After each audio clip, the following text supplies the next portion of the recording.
an exciting surprise for you. I have a very special guest here tonight. He's a good friend of mine. He's also one of the executive producers of Modern Family and head writer for it, and he's written on a million other shows like Just Shoot Me, Roseanne, you name it. And he's also been blocked by the President of the United States on Twitter for a Twitter war that they had 3 years ago that lasted 6 months. So please welcome Danny Zucker.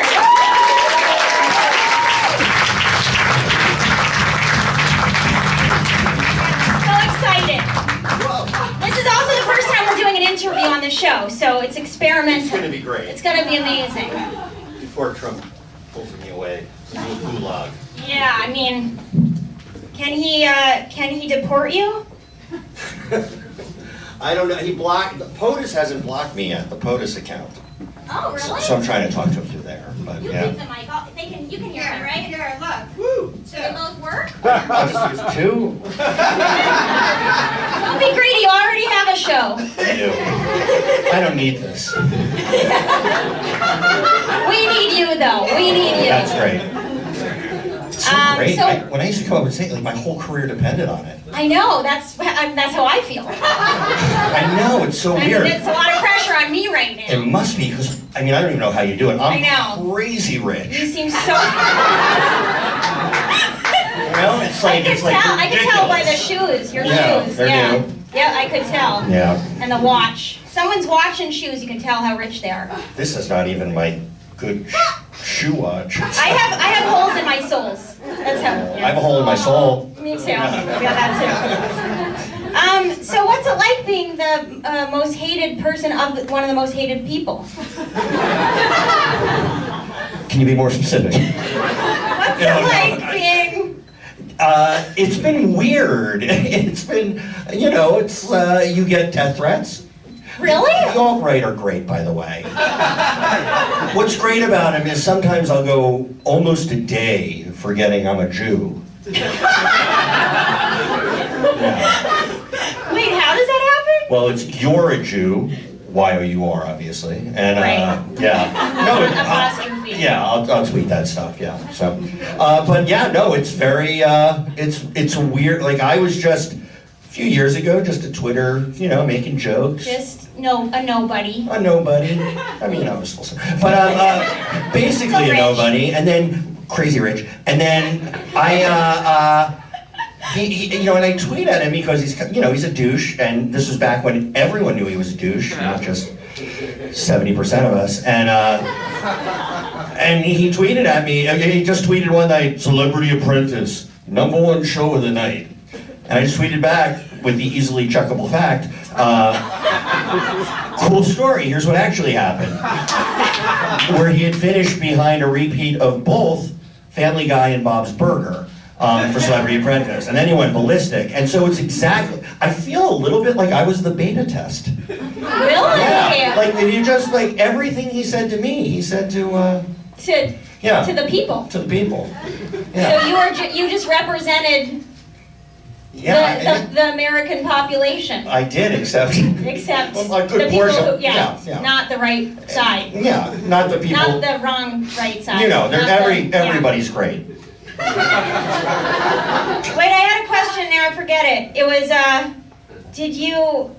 why, this is my question. Why didn't he get a ghostwriter for his tweets?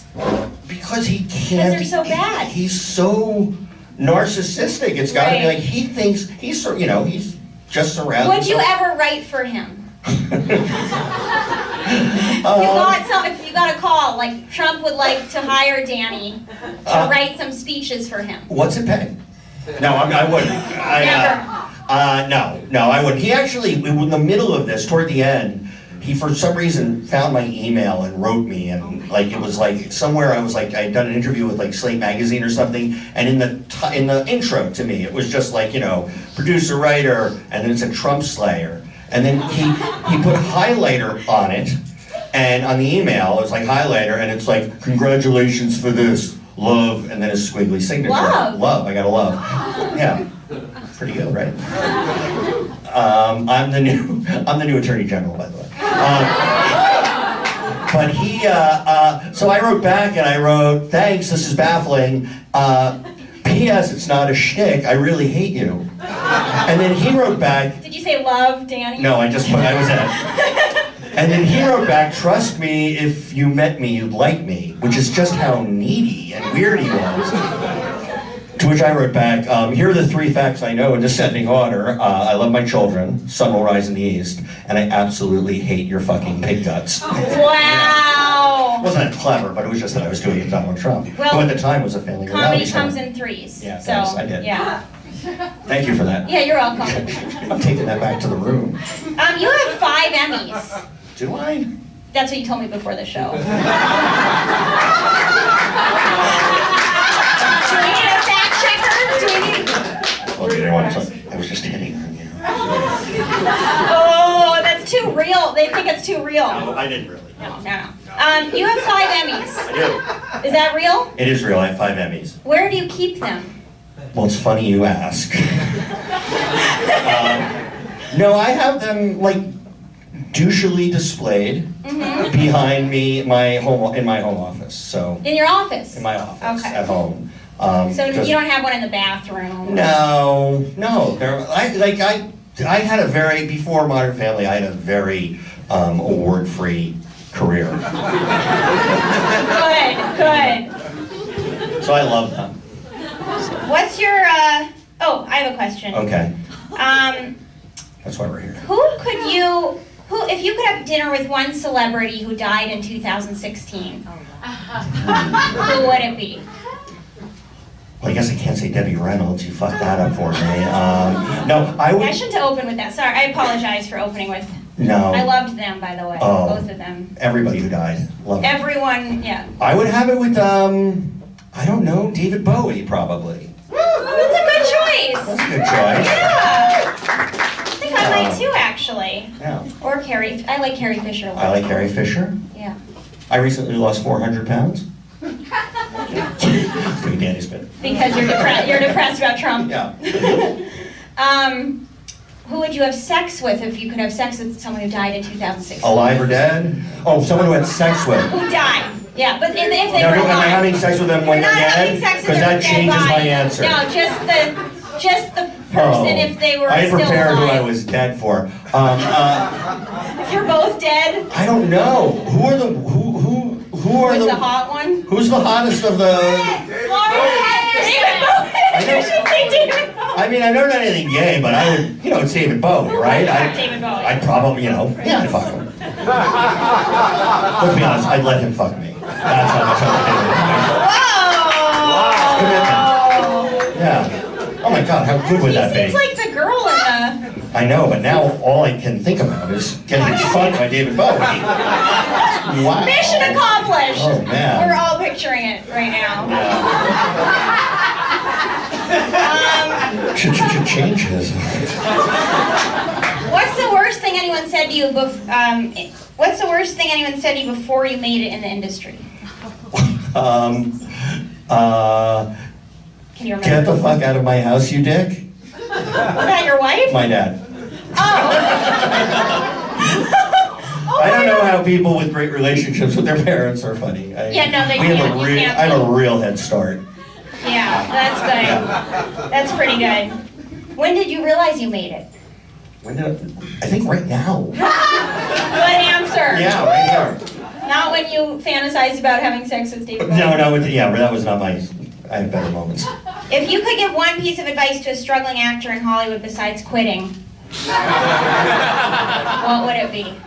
Have fun with it. Be yourself. No. I was like, why do I hate that so much? The callback. I brought it back. I don't. A piece of advice. Okay, here's the thing. I will tell. Are there any actors here? Okay, so I've been on the other side of that table for like 25, like when you come in and you meet, like I'm on the other side and I feel nothing but like horror for all of you because it's so hard. But I think I once told you this, the thing, like, so you, most of the time when you don't get something, it has zero to do with you. Like, if you've come into producers and you've come in for a show, you'll be there and it will be fucking arbitrary. You'll come in and then the lead, like, if you're an actress and then the lead on your show has just cut her hair and it looks a lot like your hair when you came into the audition, and then you'll never get it and you'll never know. So that's most, so don't be disheartened by that. That's my advice. Let's bring it down a bit. That was very moving. I felt like you were really passionate about that I was. answer. I feel bad for actors. Well, yeah, but you like them too, right? I really Kind of? feel bad for them. Yeah. I mean, what is missing in your fucking What is life wrong with you? that you need? It's just... I relate to actors so much. What's your guilty pleasure? Do you have one? Killing hobos? Is that what you do in your spare Homeless time? people. No, my guilty pleasure... Is that your way of saying you don't like the question? Because you can pass. I'm gonna pass on that Yeah, question. you can pass. I'm a friend. What? No, go. Do you have a role model you look up to?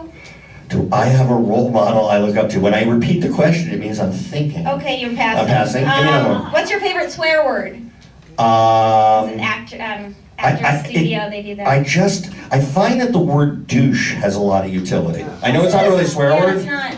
Okay. But you can use it. Like, No, it's not like, I don't know. What's fuck? That's Shit? probably the best one. Fuck. Yeah. Yeah. Nothing seems dirty anymore. I know nothing has shock value anymore. No, and the president like got peed on. Like you can't top that. It's like he's a piss freak. Okay. Okay, let's take. You want to take a question from the audience? Yes, I'd love Let's take a that. question from the audience. If anyone has a question. Please, someone have one of these. So Yeah, it's humiliating. really embarrassing for everybody. Oh my god. Oh my God! Everybody out! This is the problem. Everybody out! Stacia. There we go. Right Okay. Sir in the glasses. You in the glasses. All right, you gave advice to actors. What about writers? Oh. Oh, here's a great piece of advice that was given to me when I first came to town many years ago, 1988. Old as fuck. Old AF. Trying to stay This relevant. douche. But if you're like, you want to write comedy? Yes. Okay, here's the thing, and it's really turned out to be true, and this was told to me by a writer of ALF, but don't hold that against him. If you write something truly funny, and it has to be like objectively funny, if you write a funny script, or a funny half-hour television show, or a funny thing, everyone will know it's funny. I've had to hire writers at a lower level, and my friends who are also on shows who've had to hire writers, when we read, after we hire all our friends and there's like those little slots left for other writers, inevitably the five of us are arguing over the same spec script and the guy who wrote it, because it stands out, because most people trying to be writers, and frankly a lot of comedy writers aren't that funny. It's like really hard to do over and over again, and I used to be able to do it. I think you still got it. You still got it. Oh, Danny thank you. Zucker, everybody. Thank you. Thanks so much for coming.